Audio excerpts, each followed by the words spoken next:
Value investing consists of investing in shares of companies undervalued at that particular time and selling those shares when the stock market overvalues them.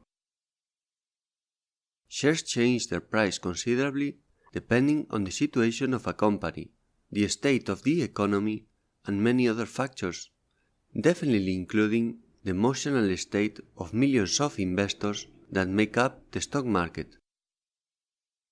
These oscillations in share prices tend to be far larger than the changes in the real value of a company, which can include all sorts of elements that provide value to it, such as buildings and machinery, funds, brand value, client portfolio, etc. As such, an electric utility company with 10 million clients and excellent yearly revenue could have, in a particular period of time, a stock market value well below the true value of the company, for any reason, such as a piece of news of little importance that nonetheless scares the stock markets, a change in government in a country where this company does business, a rise in price in raw materials, etc. In this case, we will say the stock market undervalues the company. The opposite is possible too. The shares of a heavily indebted company with bad results could be setting maximum after maximum because the market believes in it, it's in a bubble, or any other number of reasons. In this case, the stock market is overestimating the company.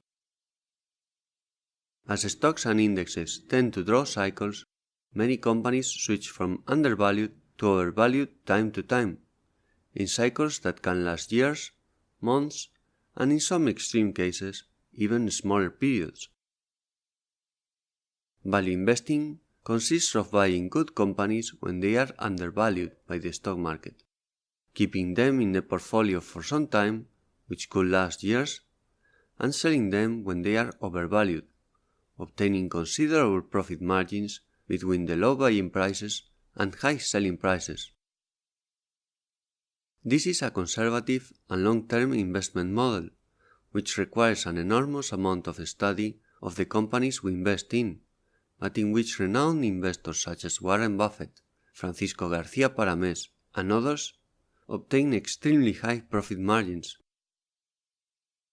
I think small investors like me are at a disadvantage in this investment system, as we can't easily access all the data that administrators only provide to the great investors, and that allows them to know exactly how much a company is worth and what are its true growth expectations.